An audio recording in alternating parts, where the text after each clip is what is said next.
हमरा ना कुछ बुझाता घर में कौन गीत गवाता। हमरा ना कुछ बुझाता घर में कौन गीत गवाता। मौसी आइल दिया घरे हमरा जॉब से। पापा मम्मी में लड़ाई होता कब से। मौसी आइल दिया घरे हमरा जॉब से। पापा मम्मी में लड़ाई होता तब से। हमरा ना कुछ बुझाता घर में कौन गीत गवाता। हमरा ना कुछ बुझाता घर में कौन गीत गवाता। मौसी आइल दिया घरे हमरा जॉब से।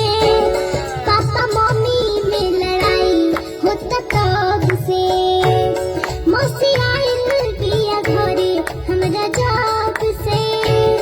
पापा मम्मी में लड़ाई होता तब से।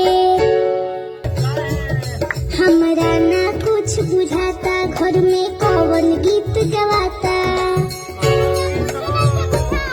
हमरा ना कुछ बुझाता घर में कौन गीत गवाता।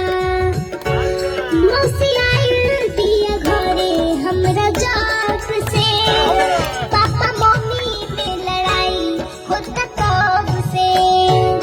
मौसी आइल दिया घरे हमरा जॉब से। पापा मम्मी में लड़ाई होता तब से। गदर फिल्म बना। हाय दोस्तों, नमस्ते, प्रणाम। आप सभी को मेरा सॉन्ग कैसा लगा?